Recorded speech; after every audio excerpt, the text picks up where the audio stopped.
দর্শক, ব্যবসা বাণিজ্যের বিভিন্ন বিষয় নিয়ে এশিয়ান টেলিভিশনের সাপ্তাহিক আয়োজন এশিয়ান বিজনেস অনুষ্ঠানে আপনাদের স্বাগত জানাচ্ছি। আজ আপনাদের সঙ্গে আছি আমি আনোয়ার রাজ।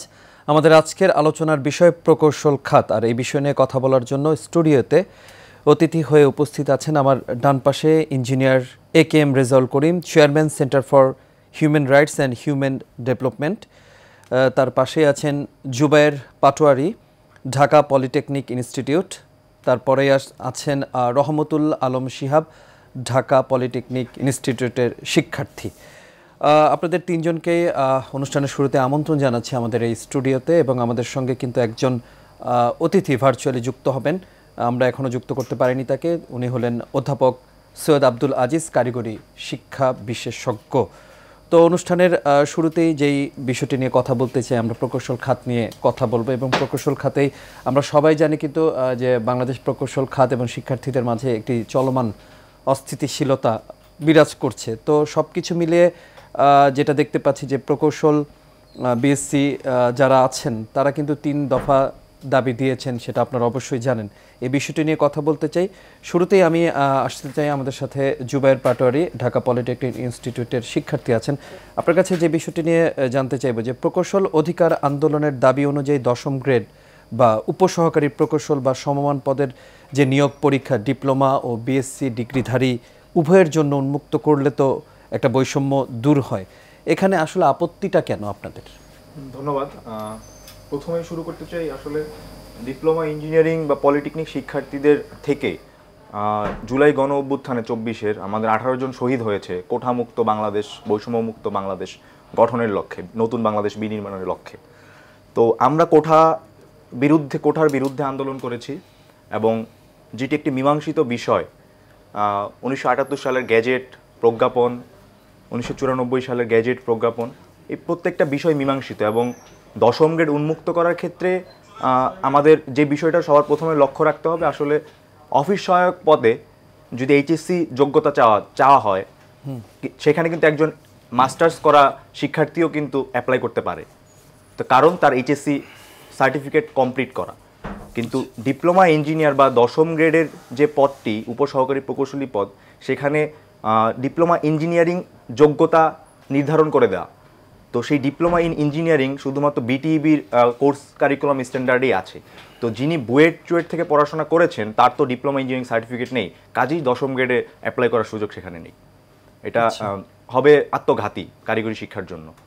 জি, এবার একটু আসতে চাই রহমতুল আলম শিহাব, ঢাকা পলিটেকনিক ইনস্টিটিউটের শিক্ষার্থী।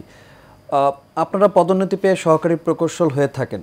এখন যদি এই অর্থে যদি আমরা বলি যে একজন নার্স তো পদোন্নতি পেয়ে ডাক্তার কিংবা সার্জন হন না, এটাকে কিভাবে ব্যাখ্যা করবেন আপনি? আচ্ছা, আপনাকে ধন্যবাদ জানাচ্ছি। আপনি আমাকে যে কোশ্চেনটা করেছেন, একজন নার্স এবং ডক্টর, আপনি একটু জেনে থাকবেন যে একজন নার্স এবং ডক্টরের যে পড়াশোনা বা কোর্স কারিকুলাম, এটা সম্পূর্ণ ভিন্ন। আচ্ছা, কিন্তু আমাদের ডিপ্লোমা ইঞ্জিনিয়ার এবং বিএসসি ইঞ্জিনিয়ার, এদের যে কোর্স কারিকুলাম এটা প্রায় 70% মিলে যায়। তো সেই ক্ষেত্রে আমরা অবশ্যই পদোন্নতি পাওয়ার যোগ্য। এবং আপনাকে আরেকটা জিনিস জানতে হবে বা বুঝতে হবে যে আমাদের বিএসসি ইঞ্জিনিয়ার যারা আছে তাদের কাজটা কি, এবং যারা ডিপ্লোমা ইঞ্জিনিয়ার আছে তাদের কাজটা কি। ডিপ্লোমা ইঞ্জিনিয়ারের কাজ হচ্ছে ফিল্ডে একটা কাজ বাস্তবায়ন করা, এবং বিএসসি ইঞ্জিনিয়ারদের কাজ হবে গবেষণা করা, সুপারভিশন বা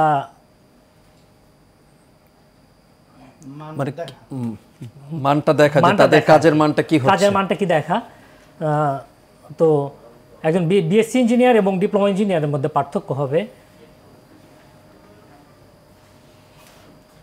ফিল্ড এবং ডেস্কে আলাদা করা। ফিল্ড ইঞ্জিনিয়ার কাজ হচ্ছে ডিপ্লোমা ইঞ্জিনিয়ার, এবং ডেস্ক ইঞ্জিনিয়ার হচ্ছে, মানে সহজ কথায় বললে যারা ডিপ্লোমা করছেন তারা হাতে কলমে শিক্ষা নিতে পারছে, কিন্তু বিএসসি যারা করছেন তারা কি একেবারে হাতে কলমে কি কোনো ধরনের কারিকুলামে যাচ্ছে না? মোটামুটি 60% প্র্যাকটিক্যাল। আমরা যারা ডিপ্লোমা ইঞ্জিনিয়ার আছে তারা 60% প্র্যাকটিক্যাল এবং 40% থিওরি পড়াশোনা করি আমরা। আর যারা বিএসসি ইঞ্জিনিয়ার আছেন তারা 70% থিওরি পড়ে এবং 30% প্র্যাকটিক্যাল। তো এই ক্ষেত্রে তাদের কাজটা সম্পূর্ণ ভিন্ন এবং আমাদের কাজটা সম্পূর্ণ ভিন্ন। তো এই ক্ষেত্রে যদি তারা আমাদের কাজে আসতে চায়, সেটা অবশ্যই আত্মঘাতী হবে এবং আমাদের সাথে বৈষম্য হবে এখানে। জি, আচ্ছা, আমি এবার একটু chairman engineer A.K.M. Rezaul Karim আপনার কাছে আসতে চাই। আপনি chairman centre for human rights and human development. আপনার কাছে যে আপনি শুনলেন যে বিষয়টি নিয়ে কথা বলছিলাম, আসলে এই যে 3 দফা দাবি, আপনার কাছে প্রশ্ন, আপনি কেন মানে বিএসসি প্রকৌশলীদের এই যে 3 দফা দাবিকে অন্যায্য ও অযৌক্তিক, মানে আপনি কীভাবে দেখবেন? প্রথম আমি এই আমাদের দুই তরুণ শিক্ষার্থীর বক্তব্য থেকে আসি আর কি, যে আপনার যে ডিপ্লোমা ইঞ্জিনিয়ার এবং বিএসসি ইঞ্জিনিয়ার এটা কেন প্রয়োজন।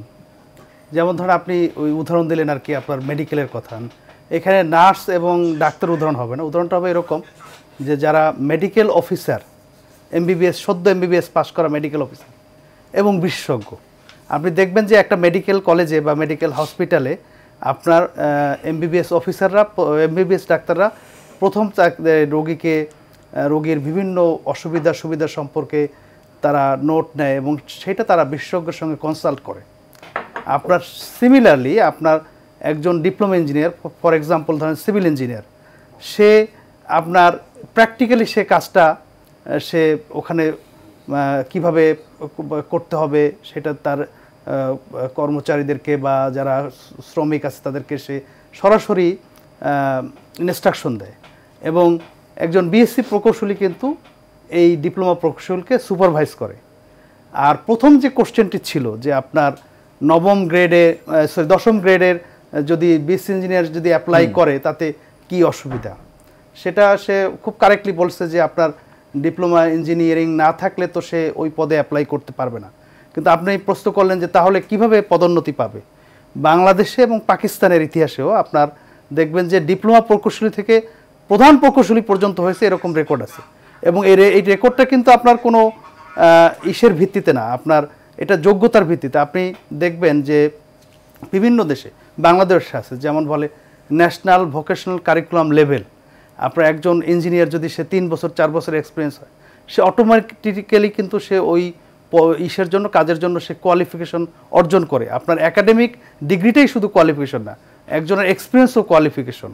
এবং এই একজন ডিপ্লোমা প্রকৌশলী যদি সে তার প্রফেশনাল পরীক্ষার মাধ্যমে, এক্সপিরিয়েন্সের মাধ্যমে সে যদি পদোন্নতি পায়, এটাকে বৈষম্য বলা যায় না।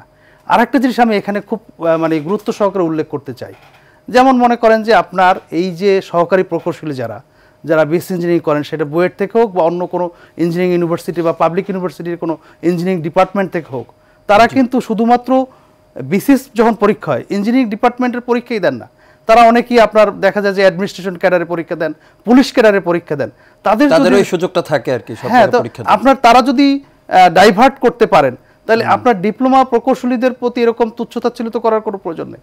এটা তো হচ্ছে আপনার একটা সুবিধাও আছে, টোটাল ফ্রেমওয়ার্ক। বিসিএস এর যেই আপনার প্রাথমিক যে 3টা স্তর, ভাইবা, প্রিলি বা যে পরীক্ষাগুলো, এগুলো তো তাদের দিতে হয় না, এরকমটা না বিষয়টা? বিসিএস এর ক্ষেত্রে তারা তো অটো পেয়ে যাচ্ছে, 10ম গ্রেড থেকে 9ম গ্রেডে গেলেই তারা বিসিএস মর্যাদায় পেয়ে যাচ্ছে। না, বিসিএস যেগুলো বিসিএস ক্যাডারের মাধ্যমে আসতে, সেগুলো ক্যাডার সার্ভিসের মাধ্যমেই আসতে হবে। আমি যতটুকু শুনেছি যে আপনার ওই পরীক্ষাগুলো দিতে হয় না আর কি তাদেরকে, তারা পদোন্নতি পেলেই বিসিএস ক্যাডার হয়ে যায়, যেগুলো অন্যদের ক্ষেত্রে দিতে হয় আর কি। আপনার শুরুতে সহকারী প্রকৌশলী হিসেবে আপনার বিসিএস ইঞ্জিনিয়ারিং ক্যাডার থেকে আসতে হয় আর কি। আচ্ছা, আমরা অনুষ্ঠানের শুরুতেই দর্শক যেমনটি বলেছিলাম, আমাদের সঙ্গে ভার্চুয়ালি যুক্ত হবেন অধ্যাপক সৈয়দ আব্দুল আজিজ, কারিগরি শিক্ষা বিশেষজ্ঞ। অধ্যাপক সৈয়দ আব্দুল আজিজ, আশা করি আপনি আমাকে শুনতে পাচ্ছেন।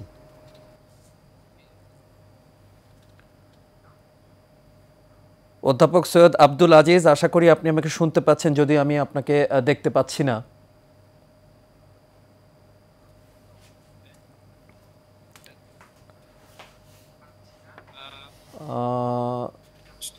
সৈয়দ আব্দুল আজিজ শুনতে পাচ্ছেন আমাকে? আমি শুনতে পাচ্ছি, আমি তো আপনাকে শুনতে পাচ্ছি। জি, আপনার কাছে যে প্রশ্নটি রাখতে চাই, আপনি ইতিমধ্যে জেনেছেন যে আজকের যে বিষয় সেটি হলো প্রকৌশল খাত। বাংলাদেশের প্রেক্ষাপটে এই যে প্রকৌশল খাত, সেই প্রকৌশল খাতের সম্ভাবনা কেমন দেখছেন? ধন্যবাদ। আমি সম্ভাবনা বিষয়টিতে আসার আগে আমি প্রাসঙ্গিক আগের যে বিষয়টি ছিল সেটির ক্ষেত্রে আমি একটি কথা এখানে যুক্ত করতে চাই। আমাদের চিন্তাগুলো যদি একটু ডাইভার্জেন্ট, অর্থাৎ বিচ্ছিন্ন বা বিক্ষিপ্ত চিন্তাগুলোকে যদি একটু একটু করতে পারি তাহলে কিন্তু সমস্যাটা আমরা সমাধানের দিকে যেতে পারি। যেভাবে আপনি একটু উপমা দিচ্ছিলেন, অ্যাকচুয়ালি কিন্তু ইঞ্জিনিয়ারিং এডুকেশনটা তিনটা স্তরে ভিন্ন এবং তিনটা স্তর মিলিয়েই কিন্তু ইঞ্জিনিয়ারিং এডুকেশন বলা হয়। তার টপ লেভেলটা যদি আমি টপ ডাউন যদি আসি তাহলে টপ লেভেলটাকে বলা হয় ইঞ্জিনিয়ারিং, মিড লেভেলটাকে আমরা বলি টেকনোলজি এবং আপনার নিচেরটাকে যদি আমরা টেকনিশিয়ান। এবং তিনটা প্রোগ্রামে কিন্তু তিনটা অ্যাকর্ড দ্বারা, তিনটা ইন্টারন্যাশনাল অ্যাকর্ড, একটা ওয়াশিংটন অ্যাকর্ড, একটা ডাবলিন অ্যাকর্ড, একটা সিডনি অ্যাকর্ড, সিডনি অ্যাকর্ড এবং ডাবলিন অ্যাকর্ড, তিনটা অ্যাকর্ড, তিনটার সমষ্টিকেই বলা হয় ইঞ্জিনিয়ারিং।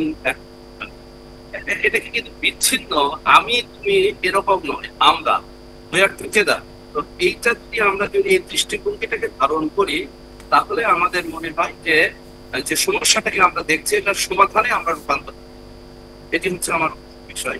দ্বিতীয় বিষয় হচ্ছে আপনি সম্ভাবনাটা অবশ্যই সম্ভাবনা ইঞ্জিনিয়ারিং এর কিন্তু কমিটমেন্ট সোসাইটিকে ডেভেলপ করা, উন্নয়নটাকে ডেভেলপ করা, টেকনোলজিকে হ্যান্ডেল করা, টেকনোলজি ক্রিয়েট করা এবং যে নতুন টেকনোলজি গুলোকে আসছে সেটাকে অ্যাডাপ্ট করা, আমরা কিভাবে সেখান থেকে বেটার প্রোডাক্টিভিটি আনতে পারি।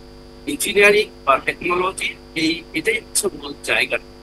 যেহেতু বর্তমান এজকে বলা হয়, নিউ এরাটাকে বলা হয় এটা টেকনোলজির এজ এবং এটা নতুনত্বের পৃথিবী। সুতরাং এখানে অবশ্যই আমি ইঞ্জিনিয়ারিং বলতে কিন্তু আমি তিনটাকেই বলি। আমরা যখন ট্রেড বলি তখন এটাকে বলা হয় ইঞ্জিনিয়ারিং ট্রেড, আমরা যখন টেকনোলজি বলি তখন এটাকে কিন্তু ইঞ্জিনিয়ারিং টেকনোলজি।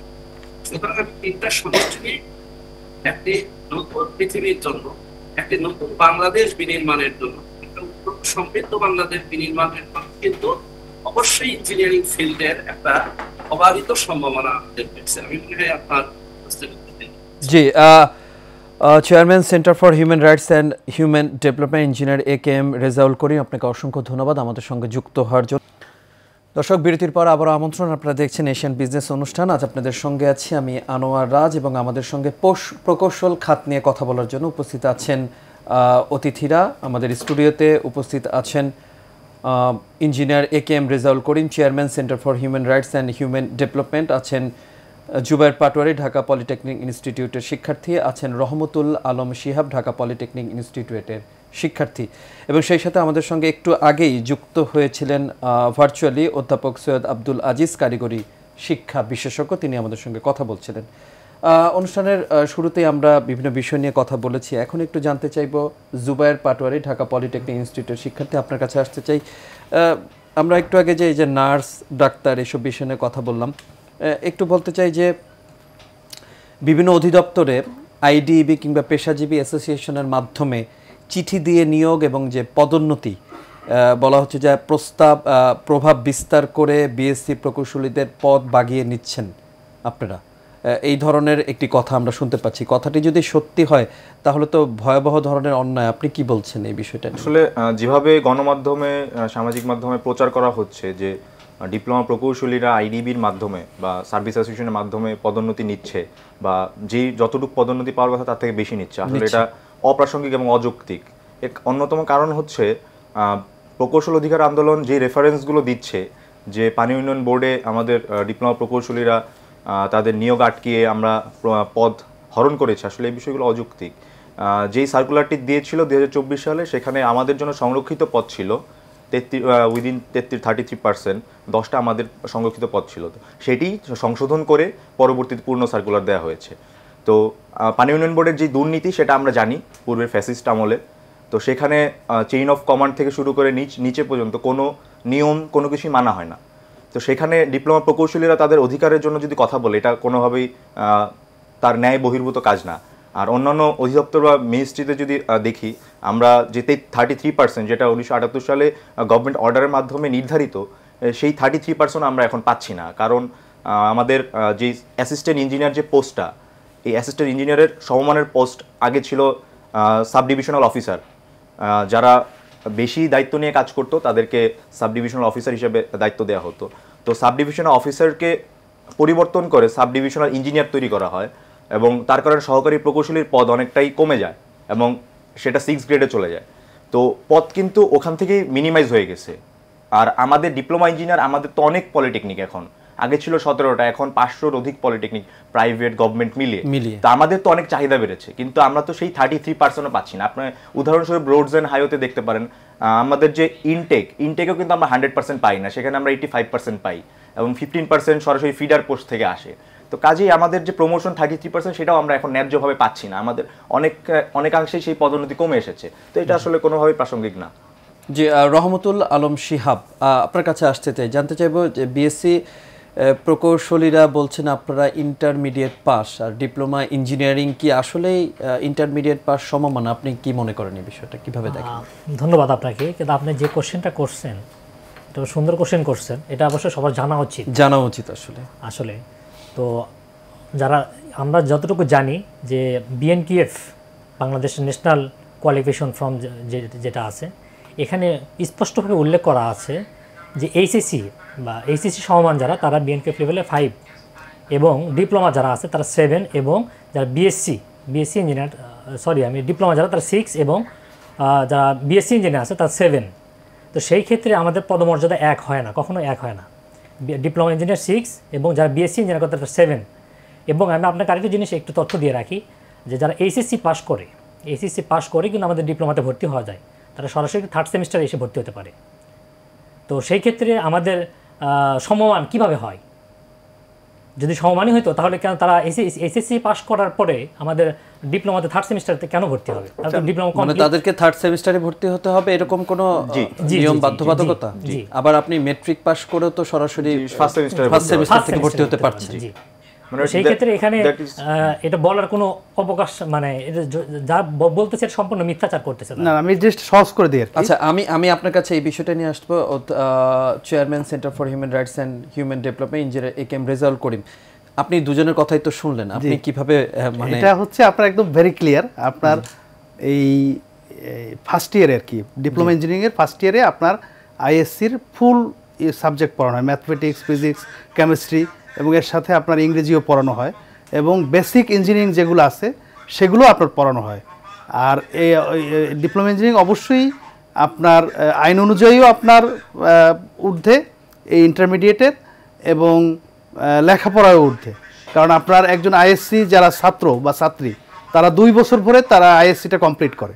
আর ডিপ্লোমা ইঞ্জিনিয়ারিংয়ে এটা ফার্স্ট ইয়ারেই আপনার কমপ্লিট করতে হয়। সেকেন্ড ইয়ারে সামান্য কিছু থাকে, আপনার ম্যাথমেটিক্সের কিছু অংশ 3rd সেমিস্টারে পড়ানো হয়। এর বাইরে আপনার পুরোটাই 1 বছরের মধ্যে তাদেরকে কিন্তু এটা পড়ানো হয়। এর সঙ্গে এডিশনালি আপনার বেসিক যে ইঞ্জিনিয়ারিং যেগুলো আছে সব ডিপার্টমেন্টের এগুলো তাদেরকে পড়ানো হয় ফার্স্ট ইয়ারেই। জি, আমরা একটু ভার্চুয়ালি আবারও যুক্ত হতে চাই। অধ্যাপক সৈয়দ আব্দুল আজিজ, কারিগরি শিক্ষা বিশেষজ্ঞ, আপনি আশা করি আপনি আমাকে শুনতে পাচ্ছেন, আমাদের সাথে আছেন আপনি? যে আপনার কাছে জানতে চাইবো, এই যে আমরা ডিপ্লোমা ইঞ্জিনিয়ার এবং বিএসসি ইঞ্জিনিয়ার কথা বলছিলাম, যদি জানতে চাই ডিপ্লোমা ইঞ্জিনিয়ার যারা আছেন বাংলাদেশের প্রেক্ষাপটে আসলে তাদের প্রয়োজনীয়তা কেমন?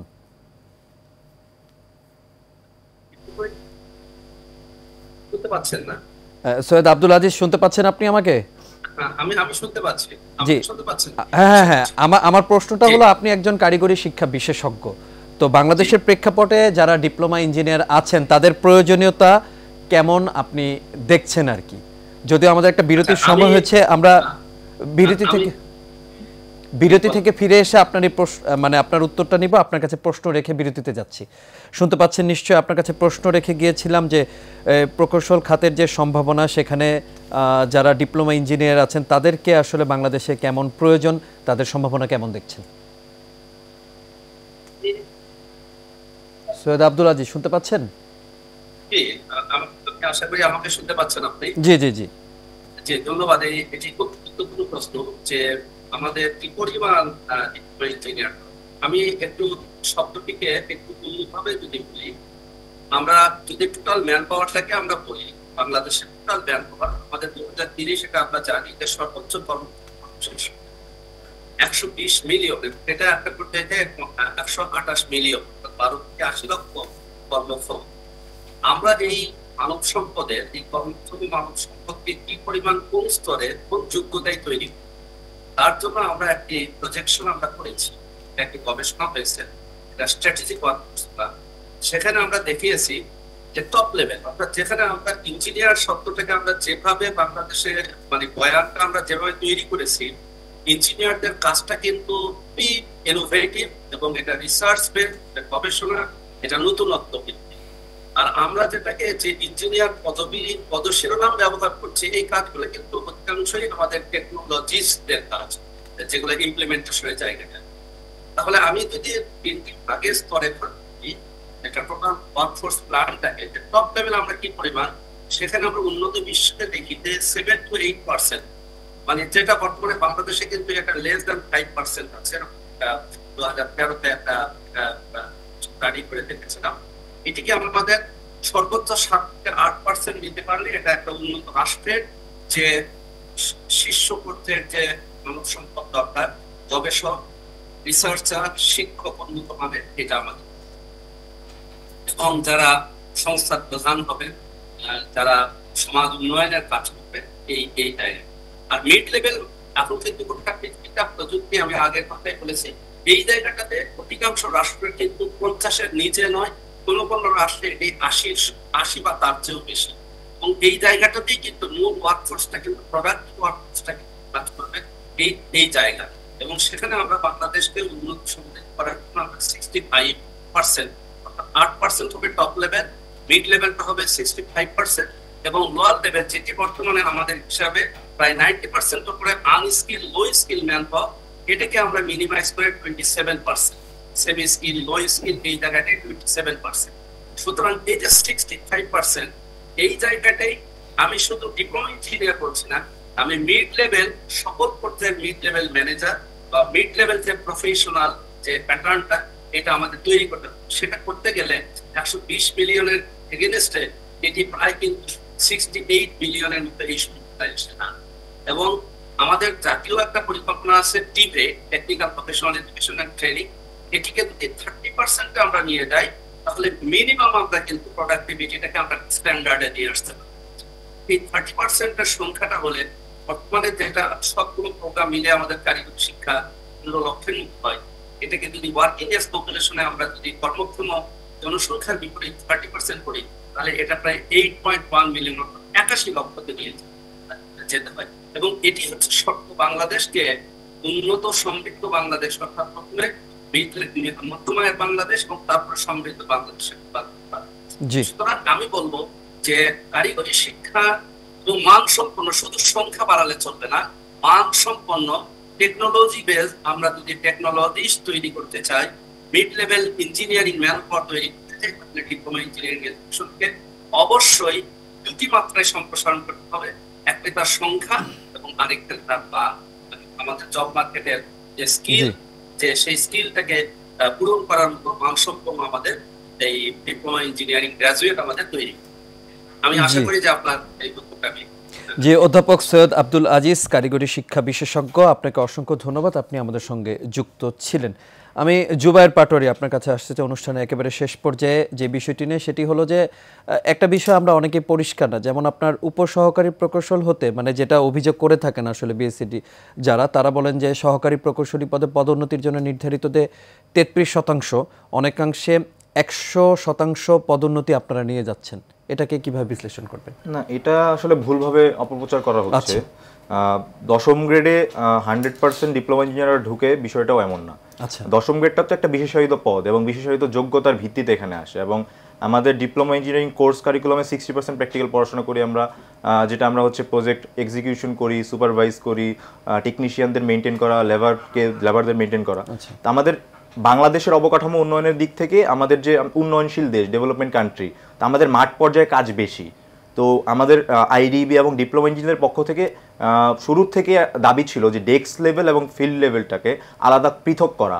যে একজন বিএসসি ইঞ্জিনিয়ার, তার তো কোর্স কারিকুলামটা হচ্ছে রিসার্চ বেসড, ইনোভেশন বেসড, তো তিনি নতুন তার ফিল্ডে প্রয়োজন নাই। তো সেই ক্ষেত্রে আমাদের যে অ্যাসিস্ট্যান্ট ইঞ্জিনিয়ার বা এসডি যে পদগুলো, এই ইঞ্জিনিয়ারিং পোস্ট, সেখানে একজন ডিপ্লোমা ইঞ্জিনিয়ার যখন অ্যাসিস্ট্যান্ট ইঞ্জিনিয়ার হিসেবে যখন পদোন্নতি পেতে চায়, তখন কিন্তু তার যেহেতু আমাদের 33% লিমিটেড, এখন এটার থেকেও কমে এসেছে, তো 20 বছর 30 বছর চাকরি করার পর একটা প্রমোশন পাচ্ছে তার অভিজ্ঞতার ভিত্তিতে এবং মেধার ভিত্তিতে।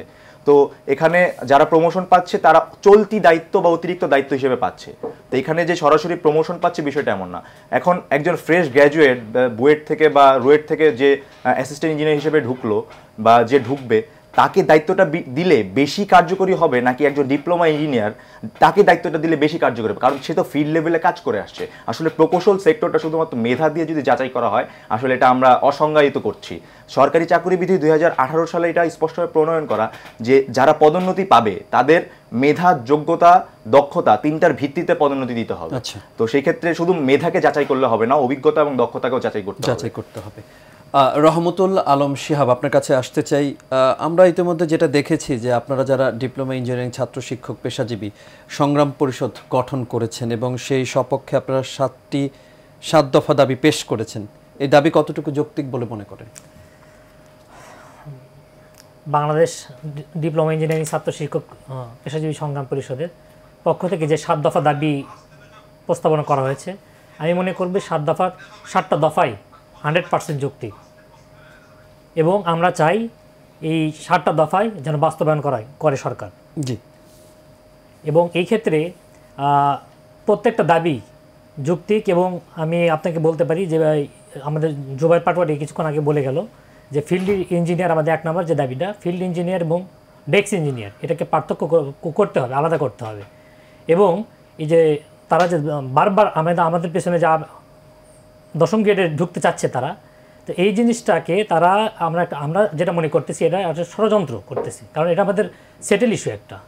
আমাদের 1978 সালের শহীদ রাষ্ট্রপতি জিয়াউর রহমানের তখন থেকে আসলে এটা হয়ে আসছে। 1994 সালের 2য় শ্রেণীর পদমর্যাদা, তো সেখানে তারা একটা সেটেল ইস্যুকে নিয়ে বারবার কেন বিতর্ক করার চেষ্টা করতেছে, এটা আসলে আমাদের বোধগম্য হচ্ছে না। এই বিষয়টা আমাদের সরকারকে একটু তদন্ত করা দরকার বলে আমি মনে করি। আচ্ছা, আপনাদের দাবি দাওয়াতে এই ধরনের বিষয় আছে। আচ্ছা, অনুষ্ঠানের শেষ পর্যায়ে আমরা একটু ইঞ্জিনিয়ার AKM রেজাউল করিম আপনার কাছে আসতে চাই। আপনি ইউকে সহ বিশ্বের উন্নত বিশ্বে বিভিন্ন দেশে গিয়েছেন।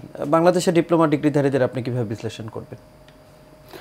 বাংলাদেশের ডিপ্লোমা ইঞ্জিনিয়ারিং কোর্স একটি খুবই গুরুত্বপূর্ণ কোর্স বলে আমি মনে করি। কারণ আপনি জানেন যে 80-র দশকে বা 90-র দশকে বাংলাদেশে মাত্র 1টি বিশ্ববিদ্যালয় এবং 3টি ইঞ্জিনিয়ারিং কলেজ ছিল। সেই ইঞ্জিনিয়ারিং কলেজগুলো এখন ইঞ্জিনিয়ারিং ইউনিভার্সিটিতে রূপান্তরিত হয়েছে এবং শুধুমাত্র একটি ইঞ্জিনিয়ারিং কলেজ ছিল ঢাকা BIT, যেটা পলিটেকনিকের ডিপ্লোমা ইঞ্জিনিয়ারদের জন্য, বিএসসি ইঞ্জিনিয়ারিংয়ের জন্য আপনার নির্ধারিত ছিল এবং সেখানেও খুব লিমিটেড কোটা ছিল। আপনার 160 বা 200 এরকম কোটা ছিল। সারা বাংলাদেশ থেকে মাত্র 200 জন ডিপ্লোমা ইঞ্জিনিয়ার পড়ার সুযোগ পেত।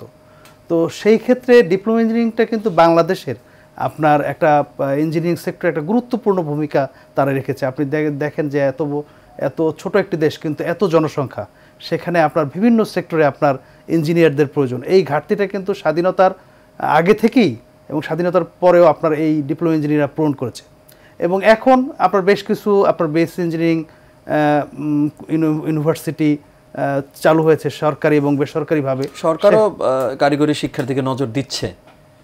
হ্যাঁ, কারিগরি শিক্ষার দিকে নজর দিচ্ছে, কিন্তু আপনার সেটার সুফল পেতে তো আমাদের আরও বেশ কিছুদিন সময় লাগবে। কিন্তু আপনার এই ডিপ্লোমা ইঞ্জিনিয়ারিং এটা আপনার খুবই গুরুত্বপূর্ণ। কারণ এটা হচ্ছে এ কারণে যে আমাদের যে দরিদ্র জনগোষ্ঠী তারা এই এডুকেশনটাতে অ্যাক্সেস পায়। আর বেসিক ইঞ্জিনিয়ারিং তো আপনার একটা এক্সপেন্সিভ এডুকেশন এবং মানে আপনার একটা নির্দিষ্ট মেধার বাইরে তারা মানে সব শিক্ষার্থীরা সুযোগও পায় না। সে কারণে আপনার ডিপ্লোমা ইঞ্জিনিয়ারিংকে বাদ দেওয়ার কোনো সুযোগ নেই। জি, একটু সংক্ষিপ্তভাবে জানতে চাই যে উন্নত বিশ্বের টেকনিশিয়ান আর ইঞ্জিনিয়ার কাদের বলা হয়?